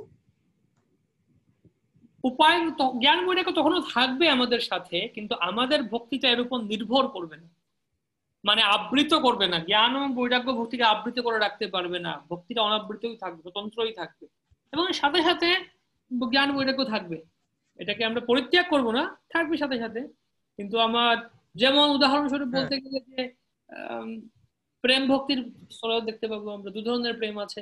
একটা হচ্ছে কেবল প্রেম, আর একটা হচ্ছে মাহাত্ম জ্ঞান প্রেম। তো যারা যেমন মথুরাবাসী বা মনে করুন যারা ঐশ্বর্য রসে আছেন, তারা মহাত্ম জ্ঞান প্রেম, কৃষ্ণ হচ্ছেন পরমেশ্বর ভগবান, তাই তার প্রতি প্রেম করা, এটা হচ্ছে মহাত্ম জ্ঞান প্রেম। বা তিনি হচ্ছেন পরমেশ্বর, সবকিছুর অধীশ্বর, সৃষ্টিকর্তা নিয়ন্তা, তার প্রতি ভক্তিটা হচ্ছে সেরকম মহাত্ম জ্ঞান প্রেম। কিন্তু ব্রজবাসীদের প্রেমটা হচ্ছে কেবল প্রেম। এখানে কৃষ্ণ ভগবান, পরমেশ্বর এই সমস্ত বিষয়াদি এখানে বিচার্যের বিষয় না, তিনি তার প্রতি স্বতঃস্ফূর্ত প্রেম আছে, এই হচ্ছে কথা। আচ্ছা আচ্ছা। তো সেরকম সর্বোচ্চ স্তরে গেলে, ভাব বা প্রেম স্তরে গেলে, জ্ঞানটা আর তখন তার ভক্তি করার স্পৃহা বা অনুপ্রেরণা হয়ে দাঁড়াবে না, যে না আমাকে ভক্তি করতে হবে, কেননা কৃষ্ণ আচ্ছা, হচ্ছেন ভগবান।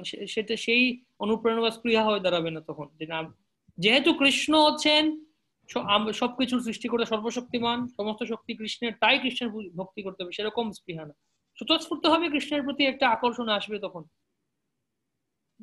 সেটাকে বলা হচ্ছে উত্তম ভক্তি। স্বতঃস্ফূর্ত, হ্যাঁ, স্বতঃস্ফূর্ত ভাবে এলে তখনই সর্বোচ্চ স্তরে পৌঁছায়। হ্যাঁ। তখন জ্ঞান বৈরাগ্য থাকলেও সেটার কোনো প্রয়োজনীয়তা নেই, মানে তার হুম। উপরে নির্ভরশীলতার কোনো থাকে না, তাই তো।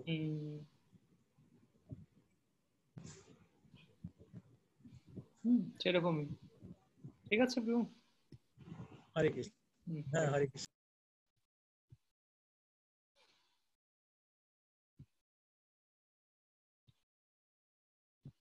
এইভাবে বাকি যে বিষয়গুলি আছে, দার্শনিক প্রচেষ্টা, বৈরাগ্য, যোগ, দান, ধর্ম, অন্যান্য শুভকর্মেও এই সমস্ত কিছু ভক্তির দ্বারা অনেকে লাভ করা যেতে পারে, ভক্তির দ্বারা লাভ হতে পারে, এই সমস্ত কিছু এক্সট্রা করে প্রয়োজন নেই। आराधितो यदि हरिस्तपसा तो यदि स्यात् आराधितो यदि हरिस्तपसा तो किम, नाराधितो यदि हरिस्तपसा तो किम, अंतर्बहिर् यदि हरिस्तपसा तो किम, न अंतर्बहिर् यदि हरिस्तपसा तो किम। বলা হচ্ছে যদি কেউ ভগবানের ভক্তি করে তাহলে আর তপস্যা করে কি লাভ। ভগবানের প্রতি, ভগবানের যদি আরাধনা করে তাহলে তপস্যা করে কি লাভ, কি প্রয়োজন। আর যদি কেউ ভগবানের ভক্তি না করলো তাহলে আর তপস্যা করে কি লাভ। আর যদি কেউ ভগবানকে সর্বত্র, অন্তরে বাহিরে সর্বত্র ভগবানকে দর্শন করতে পারে তাহলে আর বাহ্যিকভাবে তপস্যা করে কি লাভ। আর যদি কেউ অন্তর বাহিরে ভগবানকে দর্শন করতেই না পারলো তাহলে তপস্যা করে কি লাভ। না অন্তর বহির্যদিহরিস তপসাদতো কিম।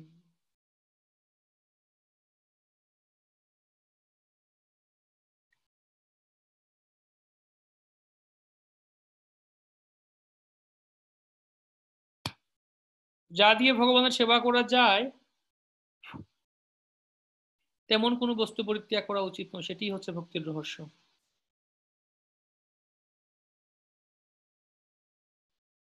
যেমন, তো সেটা হচ্ছে যুক্ত বৈরাগ্য এবং ফল্গু বৈরাগ্য সম্বন্ধে এখানে বলছেন, আপনাদের শ্লোক রয়েছে সেটা মুখস্থ করার। আহ সেই শ্লোকগুলি, প্রাপঞ্চিকতয়া বুদ্ধিয়া হরি সম্বন্ধী বস্তুনঃ মুমুক্ষুবের পরিত্যাগ বৈরাগ্যে ফল্গু করতে। এটা মনে হয় নেই, এটা ফল্গু বৈরাগ্য সম্বন্ধে বলছে, অর্থাৎ যা ভগবানের সেবায় যুক্ত হতে পারে সেই সমস্ত বস্তু যদি আমরা পরিত্যাগ করি তাহলে সেটা ফল্গু বৈরাগ্য। আর যুক্ত বৈরাগ্য হচ্ছে কি, যুক্ত বৈরাগ্য সম্বন্ধে বলা হচ্ছে সেই শ্লোকটা, অনাসক্তস্য বিষয়ান যথার্হম উপযুঞ্জতঃ নির্বন্ধে কৃষ্ণ সম্বন্ধ যুক্তম বৈরাগ্যম উচ্যতে। অনাসক্ত হয়ে বিষয়সমূহ ভগবানের সেবায় যুক্ত করাকে বলা হচ্ছে যুক্ত বৈরাগ্য। বৈরাগ্যের বিষয়ে এই দুটো শ্লোক বলছেন। প্রথম শ্লোকটা যুক্ত বৈরাগ্যের শ্লোকটা আপনার মুখস্থ করতে হবে ভক্তি শাস্ত্রীতে, পরের শ্লোকটা মুখস্থ করলে ভালো, পরেরটা মুখস্থ করে রাখতে পারেন।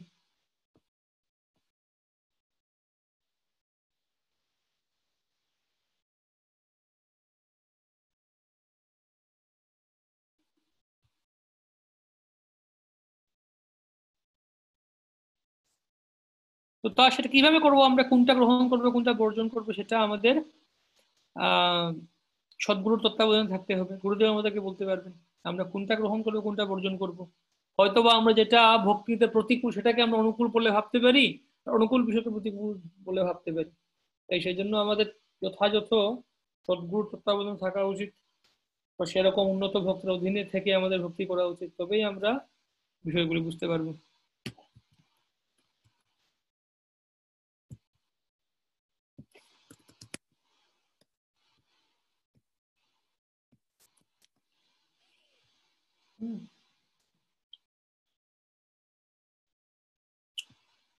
তো ব্যাধের কাহিনী বলছেন, স্কন্দ পুরাণের কাহিনী, নারদ মুনির সংস্পর্শে আসার ফলে যে ব্যাধ বিগাড়ি এত, কি বলা যায়, এত নৃশংস ছিলেন সেই মৃগারী, তিনি কিনা ভগবানের ভক্তি করছেন।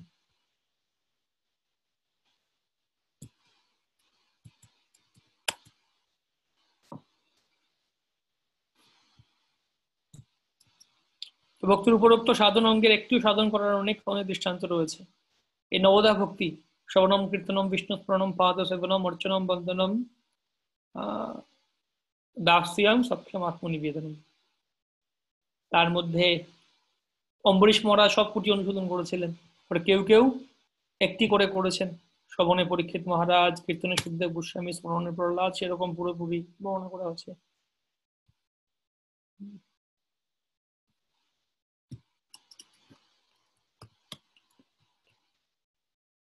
অম্বরীশ মহারাজের কাহিনী বর্ণনা করা হচ্ছে, তিনি কিভাবে প্রত্যেকটা অঙ্গ অনুশোধন করছিলেন, শ্রবণ কীর্তন স্মরণ বন্ধন সমস্ত অঙ্গের অনুশোধন করছিলেন পরীক্ষিত মহারাজ, অম্বরীশ মহারাজ।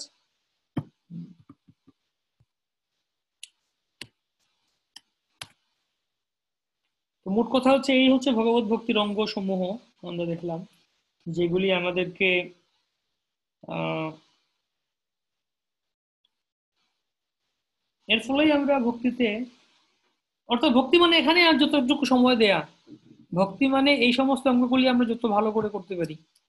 এই যে অনেকে প্রশ্ন করেন যে কিভাবে জব করব বা কিভাবে আমরা মনকে নিয়ন্ত্রণ করবো, কিভাবে অঙ্গ থেকে মুক্ত হব, যত বেশি বেশি আমরা এই অঙ্গগুলি পালন করবো তত বেশি বেশি আমরা ভগবানের প্রতি আকৃষ্ট হতে পারি, তত বেশি বেশি আমরা এই যে আমরা দেখানো এই আত্মা এটা অনুভব করতে পারি, তত বেশি আমরা ভগবানের, এই যে একটু আগে বিশ্বগুরু প্রশ্ন করছিলেন যে আমরা যে দেহ নয় এটা কেন অনুভব করতে পারছি না, দেহের প্রতি কেন আকৃষ্ট হচ্ছি, কারণ আমরা যথাযথভাবে যথেষ্ট পরিমাণে আমরা এই নবদা ভক্তি বা পঞ্চাঙ্গ ভক্তি অনুশোধন করছি না। তাই এই অঙ্গগুলি আমাদের আরো বেশি বেশি করে করতে হবে। প্রথমত আমাদের বাহ্যিকভাবে সময়টা বাড়াতে হবে ভক্তিতে, সময়টা, এনার্জিটা, টাইম এনার্জি সবকিছু ভক্তিতে আরো বেশি বাড়াতে হবে, এবং অ্যাক্টিভলি করার চেষ্টা করতে হবে।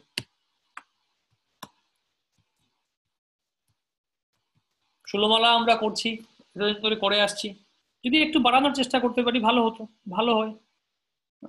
একটু একটু করে একজন ভক্ত বলছিলেন, রাধা গোপীনাথ প্রভু চৌপাটি থেকে প্রভু একবার ক্লাসে বলছিলেন যে 16 মালা জপ করা হচ্ছে সাধন ভক্তি, আর 17 নম্বর মালা জপ করা হচ্ছে প্রেম ভক্তি। কেন? 16 মালা জপ করা হচ্ছে এটা আমার বিধি, আমাকে বিধি অনুযায়ী করতে হবে, বাস বলা হচ্ছে করছি। 17 নম্বর মালা জপ করতে গেলে এক মালা এক্সট্রা করবো, সেটা করতে গেলে আমার, হ্যাঁ আমি করব কি করব না এটা আমার মনোভাব বা আমার ইচ্ছার উপর নির্ভর করে। তাই সেরকম জব করা উচিত। এই সময়টা আছে আমাদের হাতে, জবটা একটু বাড়াতে পারি আমরা, গ্রন্থটা একটু বেশি পড়ি, আরো অনেকগুলো অনেক প্রবচন আছে, লেকচার আছে সিনিয়র ভক্তদের, গুরুদেবের, প্রভুপাদের, এত এত প্রবচন আছে, আমরা বাড়িতে বসে এই প্রবচনগুলি শোনার চেষ্টা করি, বোঝার চেষ্টা করি। এখন একটা টাইম, একটা টার্গেট নিয়ে আমি একটার পর একটা গ্রন্থ যা আছে পড়ার চেষ্টা করি, বেশি বেশি করে প্রতিদিন 2 ঘন্টা 3 ঘন্টা করে পড়ি গ্রন্থ, এবং একটার পর একটা গ্রন্থ শেষ করি, ভাগবত যতটা পারি আমি এগিয়ে নিয়ে যাই এই সুযোগে। যেটা আমরা আগেও বলছিলাম, যেমন শ্রী সম্প্রদায় প্রধানীভূত ভক্তি মানে এটা, শ্রী সম্প্রদায় ওনার প্রধানীভূত ভক্তি অনুশীলনের জন্য বলা হচ্ছে, গৃহস্থদের বিশেষ করে করে তো তারা বলে থাকেন, গৃহস্থদের এমনকি দিনের মধ্যে 24 ঘন্টার মধ্যে 12 ঘন্টা, 24 ঘন্টার মধ্যে 12 ঘন্টা সরাসরি যেন ভক্তিতে যুক্ত থাকেন, ভক্তি অঙ্গ অনুশীলন করা, 24 ঘন্টার মধ্যে 12 ঘন্টা সরাসরি ডিরেক্টলি বিগ্রহ অর্চন করা বা ভাগবত পাঠ করা, শ্রবণ কীর্তন করা বা হরিনাম করা, এগুলোর মধ্যে সরাসরি সরাসরি তাদের জন্য ভক্তি অঙ্গ বলতে বেশিরভাগই পঞ্চরাত্রিক বিধি, বেশিরভাগই ওই বিগ্রহ অর্চন করা, যজ্ঞ করা, এই সমস্ত কিছু হচ্ছে ওদের মূলত ভক্তি অঙ্গ। 12 ঘন্টা এগুলো করবেন 24 ঘন্টার মধ্যে, এমনি গৃহস্থ ভক্তরা। আর বাকি 4-5 ঘন্টা তারা সংসার বা কর্মজ্ঞান, জীবিকা নির্বাহের জন্য, সংসার প্রতিপাদনের জন্য কাজ করবেন। তবে সেটাও এমন কাজ যা কৃষ্ণ স্মৃতির সাথে, ভগবানের কথা স্মরণের সাথে সাথে এই কাজগুলি করবেন। এমন না যে আমরা করছি যা যেরকম ইচ্ছা করছি, সেরকম না। ভগবানকে স্মরণ করা যায় এমন কোনো, এবং স্মরণ করে করে সেই কাজ সংসার প্রতিপাদনের চেষ্টা করবেন। আর বাকি 6-7-8 ঘন্টা তাদের নিদ্রা, বিশ্রাম বা স্নানাদি, অন্যান্য আহার বিহার, এই সমস্ত কার্য দিয়ে রয়েছে। সেটাকে বলা হচ্ছে প্রধানীভূত ভক্তি। আর তারপরে কেবলা ভক্তি মানে 24 আওয়ার, বা পুরোপুরি তারা ভগবানের সেবাতেই, তাদের আর কোনো কর্মজ্ঞান নেই।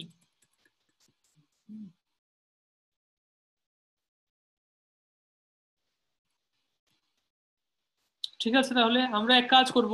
আমরা ভাবছিলাম আমরা আগামীকালকে এবং পরশুদিন ক্লাস করব। কালকে হচ্ছে আজকে কি বার? আজকে শনিবার, কালকে রবি এবং সোম, 2 দিন ক্লাস করব। ওই 2 দিন ক্লাস করে আমরা ভক্তির সমৃত সিন্ধু শেষ করব। আমাদের আর 2টো ক্লাসে শেষ হয়ে যাবে। কালকে আমরা 15 এবং 16 অধ্যায় করব, তারপর দিন আমরা 17 থেকে 19 অধ্যায় করব, করে শেষ করে দেব। এবং তারপর আপনারা, আমরা 2-3 দিন সময় দিতে পারি, আপনারা তার মধ্যে ওপেন বুক এগুলো লিখে শেষ করুন। তারপরে আমরা এই কদিনের মধ্যে, আজকে কত তারিখ? আজকে 9 তারিখ। যদি হয়তো 17 তারিখের পর লকডাউন উঠবে কিনা ঠিক নেই, 17 তারিখ পরে লকডাউন শেষ হবে কিনা ঠিক নেই। তো সেজন্য ভালো হচ্ছে আমরা লকডাউনের মধ্যেই একটানা ক্লাস করে শেষ করে ফেলি, গীতা পর্যন্ত যা 4টা অধ্যায় বাকি ছিল, এবং এটাও শেষ করে ফেলি। তো কালকে পরশু 2 দিনই ক্লাস করব আমরা, এবং শেষ করে ফেলবো। নন্দুলাল প্রভু কিছু বলবেন? হ্যাঁ, হরে কৃষ্ণ। হরে কৃষ্ণ। হরে কৃষ্ণ প্রভু। হরে কৃষ্ণ, ধন্যবাদ, প্রণাম প্রভু। ধন্যবাদ, প্রণাম। একটু ওই ভাগবতমে বা ধ্রুব মহারাজ এর কাছে যখন ভগবান উপস্থিত হলেন, আসার পর উনি যখন কি করবেন বুঝতে পারছিলেন না, শঙ্খটা টাচ করালেন। অ্যাকচুয়ালি ওটা কোন যায়, মানে ফোরহেড বলেছে, ইংরেজিতে বলছে ফোরহেড, এখানে কপল। কপল মানে এক জায়গায় কপল মানে গন্ড, আবার আমাদের বাংলাতে হচ্ছে মস্তক, বাংলাতে আমরা পাচ্ছি কপাল, আর ইংরেজিতে হচ্ছে ফোরহেড। এটা নিয়ে একটু কনফিউশন। ফোরহেড আর কপাল তো একই। কপল, কপলটা হচ্ছে ফোরহেড। হ্যাঁ, সেটাই। হ্যাঁ, আমাদের বাংলাতে ট্রান্সলেশনে আমরা মানে পাচ্ছি কপল লেখা আছে নাকি? মানে ওই স্পর্শ বালং কৃপয়া কপলে। এই হচ্ছে, কত নম্বর শ্লোক এটা এটা? হচ্ছে 4-9-4, 4-9-4।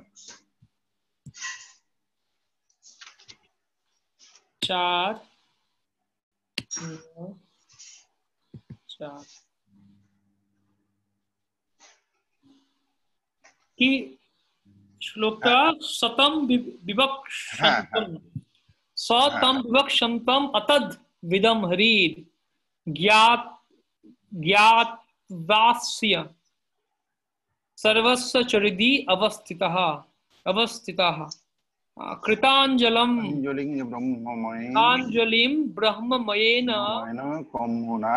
কম্বুনা স্পর্শ বালং কৃপয়া কপোলে, কপোলে অন দ্য ফোরহেড। ইংলিশে ক্লিন অন দ্য ফোরহেড। আর এখানে কপল যখন ওয়ার্ড টু ওয়ার্ড মিনিং দিচ্ছে, কপল হচ্ছে গন্ড, আর অনুবাদে আসছে মস্তক।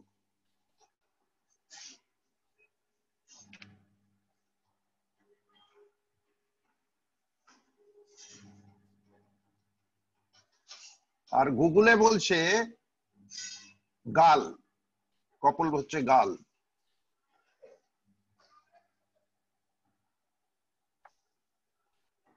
কৃপয়া কপোলে। আচ্ছা,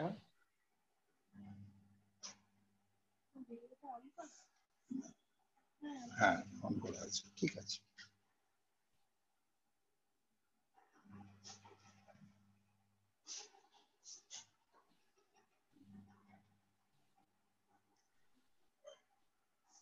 হরে কৃষ্ণ।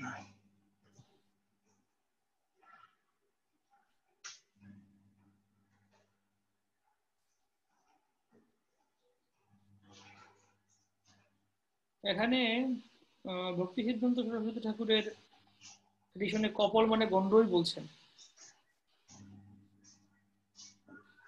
গন্ড দেশে, হ্যাঁ, গন্ড মানে গন্ড মানে গালই বলা হচ্ছে। হ্যাঁ, গুগল গাল বলছে, মানে গাল পাচ্ছি, মাথা পাচ্ছি, কপাল পাচ্ছি, আর আমাদের বাংলায় পাচ্ছি মস্তক বঙ্গানুবাদে। আরে অ্যাকচুয়ালি কনফিউজিং ওই জন্য। বেদাত্মক সংখ্যের দ্বারা ধ্রুবের কপোল দেশ স্পর্শ করলেন, তো সেটাকে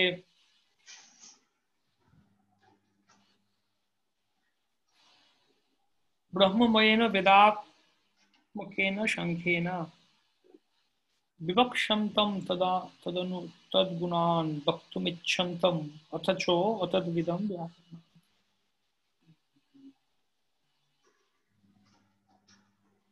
এখানে ভক্তি সিদ্ধান্ত সরস্বতী ঠাকুরের এডিশনে গন্ডদেশী বলছেন। এই শ্লোকে এটা হচ্ছে 4 নম্বর, তো হ্যাঁ 4 নম্বরে অবস্থান এবং ধ্রুবের গন্ডদেশ স্পর্শ করলে। তো ঠিক আছে, এটা ফোরহেড হতে পারে, এডিশনের মধ্যে কিছু এডিশনের মধ্যে থাকতে পারে, ডিফারেন্স থাকতে পারে। তবে আমাদের বাংলাতে মস্তক বলছে তো, আরো মানে একদম গাল থেকে মাথায় চলে গেলাম, ওই জন্য একটু আর কি আমরা কোনটাতে স্ট্যান্ড করব। যখন আমরা কপলই বলবো, আমরা বলতে গেলে কপলই বলবো। কপল বলতে যেটা কপল মানে তাহলে কি গন্ড মানে গাল, গালে লাগালো? হ্যাঁ, গন্ডদেশ বলা হচ্ছে, মানে কপালেও নয়, মাথায়ও নয়, গালে।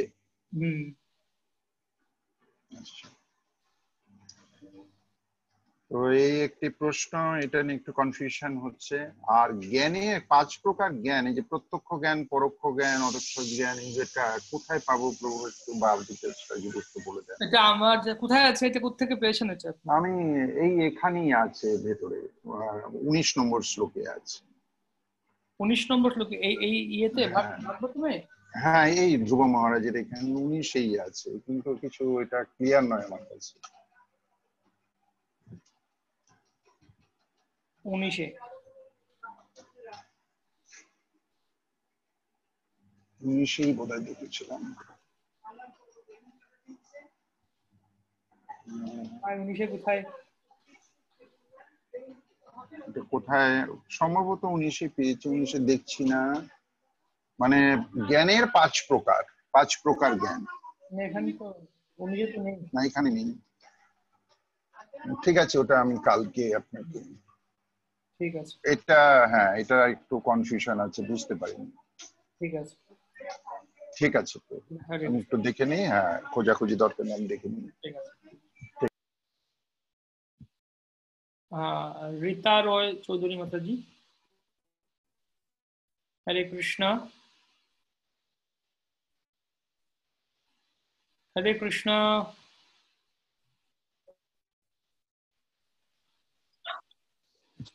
माता जी हरे कृष्णा, শুনতে পাচ্ছেন? हरे कृष्ण। প্রণাম।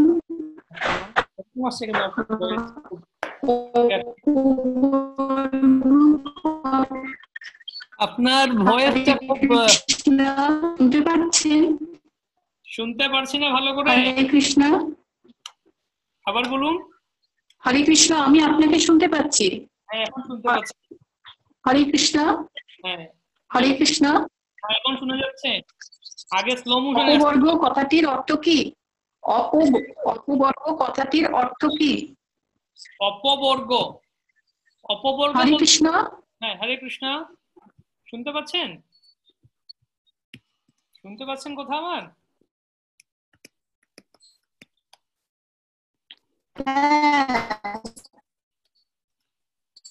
অপবর্গ মানে বলা হচ্ছে লিবারেশন। আচ্ছা ঠিক আছে, আপনার অপবর্গ। অপবর্গ মানে হচ্ছে মুক্তি, লিবারেশন। লিবারেশন। আমি কিছু শুনতে পাচ্ছি না প্রভু, কথা কেটে কেটে যাচ্ছে। আপনার ইন্টারনেটটা দুর্বল হতে পারে। আচ্ছা, আমি আপনাকে মিউট করছি। হ্যাঁ হতে পারে, কথা কেটে যাচ্ছে। আচ্ছা, আপনাকে মিউট করছি। অপবর্গ মানে হচ্ছে মুক্তি, প বর্গ মানে হচ্ছে, আমরা সাধারণত বলা হয় এটা প বর্গ, প ফ ব ভ ম। প মানে হচ্ছে পরিশ্রম, প মানে ফেনা। এই জগতে আমরা পরিশ্রম, জাগতিক কার্যে পরিশ্রম করতে করতে করতে করতে ফেনা চলে আসে। প ফ ব, ব মানে হচ্ছে ব মানে কি ছিল, প ফ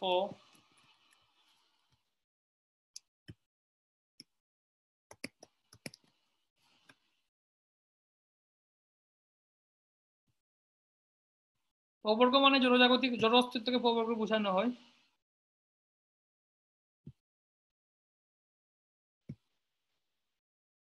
প মানে পরিশ্রম, ফ মানে ফেনা, আর ব মানে হচ্ছে ভয়ার্থা, না ব্যর্থতা। ব মানে হচ্ছে ব্যর্থতা, ব্যর্থ। আমরা জড়জাগতিক সেই কার্য করতে করতে ব্যর্থ হয়ে যাই, তখন আমাদের ভয় আসে। প ফ ব ভ, ভ ভয়। এবং তারপর ম, ম মানে মৃত্যু, অন্তিম মৃত্যু হয়ে যায় আমাদের। এই পাঁচটা জিনিস পবর্গ, জড় অস্তিত্ব। আর এর উল্টো হচ্ছে অপবর্গ, উল্টোটা হচ্ছে অপবর্গ, অর্থাৎ জড় অস্তিত্বের নিবৃত্তি, মুক্তি। অপবর্গ বর্তমানে বলা হয় ভগবানকে।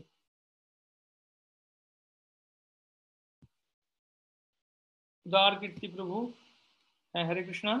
হ্যাঁ, হরে কৃষ্ণ, দাদা প্রণাম প্রভু। ধন্যবাদ, প্রণাম প্রভু। বলুন। বলছি, আমরা সারাদিন যে কাজকর্ম করি, এমনকি স্নান এবং প্রসাদ গ্রহণ, এই প্রত্যেকটাই যদি আমরা কৃষ্ণ ভাবনার সঙ্গে যুক্ত করে দিই, তাহলে তো সেবা হয়ে যাবে। সেটা সেবা ঠিক আছে, আমি কিন্তু সেটা কতটুকু আমরা যুক্ত করব।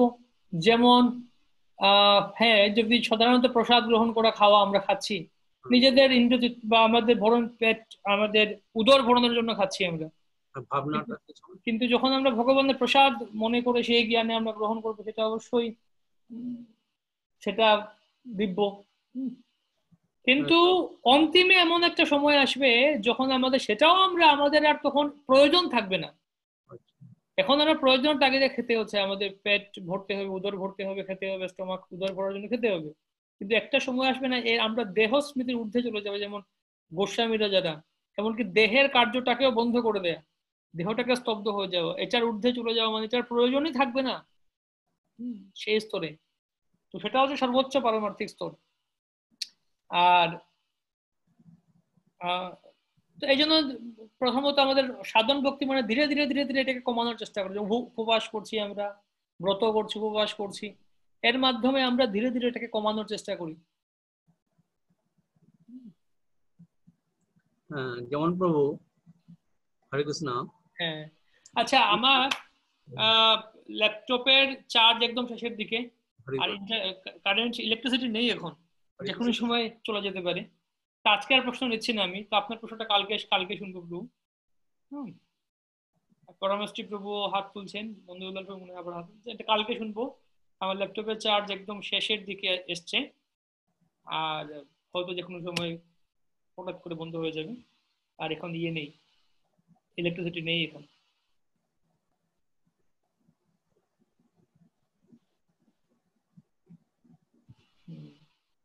ওকে, হরে কৃষ্ণ। তো কালকে আমরা একই সময়ে ক্লাস শুরু করবো।